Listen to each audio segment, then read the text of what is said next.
네, 지금 이 시각 여러분이 주목할 만한 이슈 살펴보겠습니다. 대구와 광주 등 남부지방에 올해 첫 폭염주의보가 내려졌습니다. 폭염주의보는 일 최고 체감 온도가 33도 이상인 상황이 이틀 넘게 이어질 것으로 예상될 때 발령되는데요. 본격 무더위가 시작된 만큼 온열 질환이 발생하지 않도록 각별한 주의가 필요합니다. 한편 내일은 전국에 장맛비도 내립니다. 보도에 이마경 기자입니다. 대구와 부산, 광주 등 남부지방을 중심으로 폭염주의보가 내려졌습니다. 지난 15일 경기 내륙 등 수도권에 올해 첫 폭염주의보가 내려졌는데 남부지방에 폭염특보가 발령된 건 이번이 처음입니다. 폭염주의보는 일 최고 체감온도가 33도 이상인 상황이 이틀 넘게 이어질 것으로 예상될 때 발령됩니다. 특보가 내려진 남부지방은 당분간 낮 기온이 30도 이상, 체감은 이보다 높은 33도로 웃돌며 매우 덥겠습니다. 남부의 본격 폭염이 시작된 이유는 우리나라 남쪽에 있는 고기압의 가장자리로 덥고 습한 공기가 연신 유입됐기 때문입니다. 구름이 덜 낀 남부지방은 낮 동안 강한 햇볕까지 내리쬐며 기온이 더 오르겠고 비로 인해 습도까지 높아진 상황이라 체감 더위가 심하겠습니다. 한낮의 열기가 밤에도 이어지면서 동쪽 지역을 중심으로 최저 기온이 25도 아래로 떨어지지 않는 열대야도 나타날 전망입니다.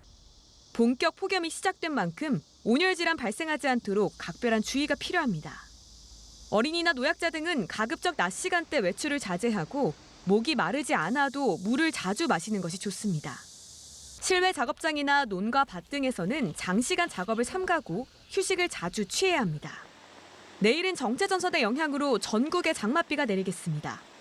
예상되는 비의 양은 서울 등 중부지방이 5에서 40mm, 남부지방은 5에서 60mm입니다. 남부는 토요일 하루 비가 내리다 그치겠지만 중부는 일요일 오전까지 이어질 전망입니다. 연합뉴스TV 이마경입니다. 네, 서울을 중심으로 집값이 치솟고 가계대출까지 불어나자 금융당국이 관계기관과 머리를 맞대고 전례 없는 강도의 가계대출 규제책을 내놨습니다. 수도권과 규제 지역의 2주택자 주택담보대출을 전면 금지하고 전 금융권의 대출 총량 목표도 축소합니다. 자세한 내용 장한별 기자가 전해드립니다.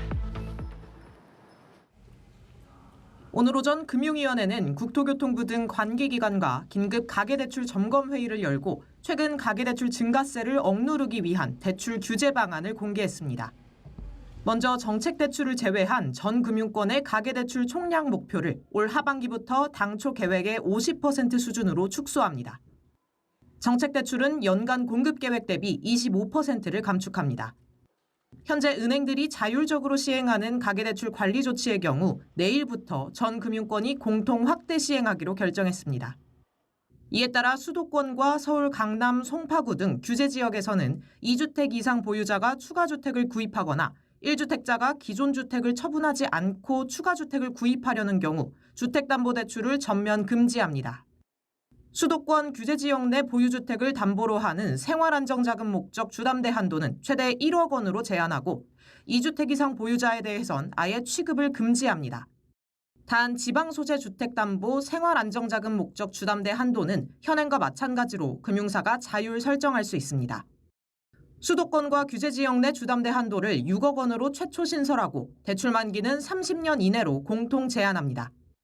소유권 이전 조건부 전세 대출을 금지해 갭 투자 목적의 주택 구입을 차단할 계획입니다. 해당 지역 내의 생애 최초 주택 구입 목적의 주담대는 담보 인정 비율 LTV를 70% 수준으로 줄이고 6개월 이내 전입할 의무를 부과합니다. 또 다음 달 21일부터는 수도권과 규제 지역 전세 대출 보증 비율을 90%에서 80%로 내려 전세 대출에 대한 여신 심사 강화를 유도할 전망입니다. 금융당국은 이러한 내용의 조치들을 즉각 시행하되 조치 시행 이전에 이미 주택을 매매했거나 전세 계약을 체결한 차주 등의 실내 이익을 보호하기 위해 제도를 세심히 운영하겠다고 밝혔습니다. 연합뉴스TV 장한별입니다.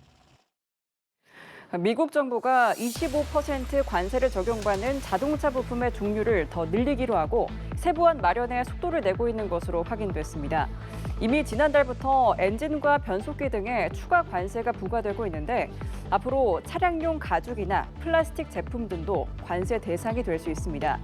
이런 가운데 백악관은 다음 달 8일로 유예기간이 끝나는 상호관세 적용 시한을 조금 더 연장할 수 있음을 시사했습니다. 워싱턴에서 정호윤 특파원입니다. 미국 상무부 산하기관이 공개한 자동차 부품 관세에 대한 발표문입니다. 25%의 추가 관세를 물릴 자동차 부품의 범위를 지금보다 더 확대하기로 하고 관련 절차에 착수했다는 내용입니다.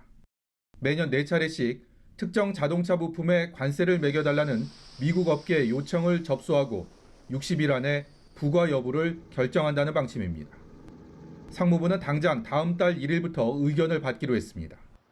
이미 지난달부터 엔진과 변속기, 파워트레인 부품 등에 25%의 추가 관세가 부과되고 있는데 차량용 가죽이나 플라스틱 제품까지도 관세 대상이 될 가능성을 배제할 수 없게 됐습니다.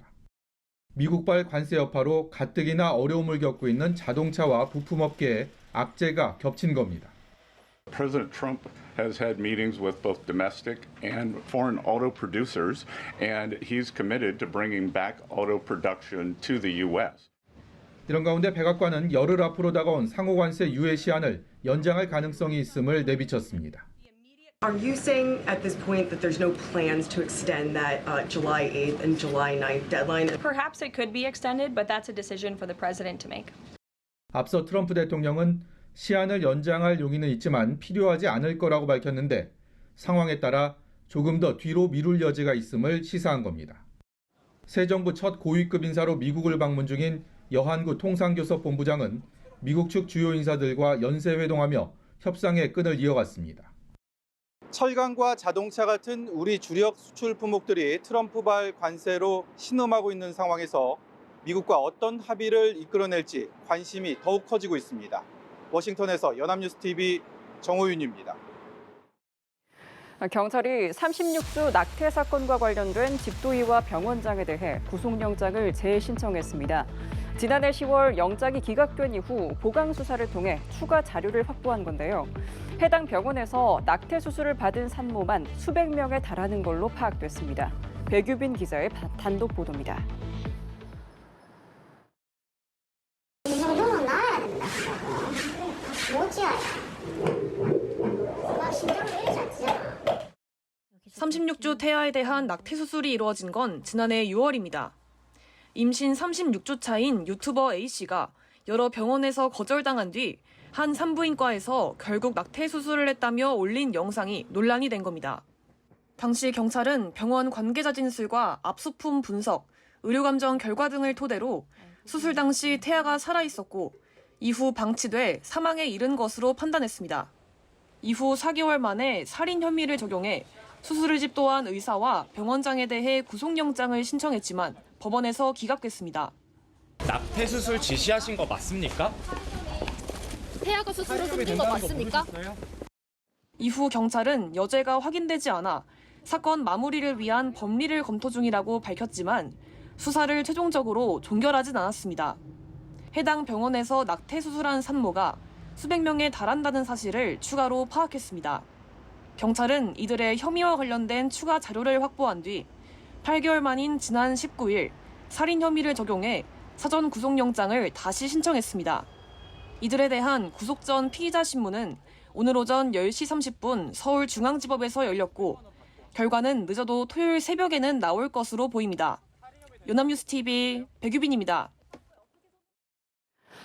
커피 프랜차이즈 업계 1위 스타벅스가 진행하는 여름 행사 사은품 예약을 두고 소비자들의 불만이 쏟아지고 있습니다. 사은품 수요에 비해 물량이 달리면서 매일 아침 예약 전쟁이 벌어진다는 건데요. 스타벅스 측은 미흡한 점을 반영해 향후 시스템을 개선하겠다고 밝혔습니다. 어떤 상황인지 오주현 기자가 알아봤습니다. 부산에 사는 A씨는 스타벅스 여름 행사 사은품인 접이식 의자를 받기 위해 증정 기준에 맞춰 음료 17잔을 서둘러 사 마셨지만 수일째 사은품 예약에 실패했다며 분통을 터뜨렸습니다. 빨리 채우려고 음료수 필요 없는데도 사 먹고 해서 겨우 다 채웠는데 채우고 나니까 또 안 되는 거예요. 거기 우롱한 것밖에 더 되냐고. 음료수 사 먹게 만들어 놓고 기본적으로 예약 자체가 안 되는 문제가 있잖아요. 스타벅스는 매일 오전 7시 자사 앱을 통해 사은품을 일정 수량씩 예약할 수 있도록 사전 예약 방식을 운영하고 있는데 수요에 비해 수량이 턱없이 부족하다는 겁니다. 지금 오전 7시를 조금 앞둔 시간인데요. 정각에 맞춰 사은품 예약을 시도해 보겠습니다. 수만 명의 대기를 거쳐 들어갔으나 오류가 발생했습니다. 접속에 겨우 성공해도 의자는 수량이 일시 소진된 상태고 또 다른 인기 품목인 가방은 예약 가능한 매장을 확인하는 것이 쉽지 않습니다. 온라인 커뮤니티에도 불편을 토로하는 게시물이 속출했습니다. 앞서 지난 2020년 민영배 더불어민주당 의원이 과도한 마케팅 때문에 소비자들이 울고 있다며 부당 고객 유인 해당 여부에 대한 공정거래위원회 법리 검토를 요청하기도 했지만 매년 유사한 문제가 반복되고 있는 겁니다. 전문가들은 기업이 마케팅 수단으로 사은품을 활용하더라도 물량의 투명성을 명확히 해야 한다고 지적합니다. 이 가장 큰 문제가 물량의 투명성을 스타벅스에서 정확하게 공개하지 않아서 그러니까 뭐 재고 수량이라던가 매장별 할당량 같은 것들을 좀 공개했으면 소비자들의 이런 불편을 좀 줄이지 않았을까라는 생각도 좀 들고요. 그런 시스템을 좀 개선할 필요가 있는데 이와 관련해 스타벅스 측은 미흡한 점을 반영해 향후 시스템을 개선하겠다고 밝혔습니다. 지난해 대비 증정 물량을 80% 늘렸으나 증정 속도가 2배 이상 증가하면서 일부 인기 품목에 대해서 예약이 집중되고 있습니다. 향후 예약에 불편을 겪는 고객들의 다양한 의견을 반영해서 원활한 증정이 될 수 있도록 더욱 정교화하겠습니다. 연합뉴스TV 오주현입니다.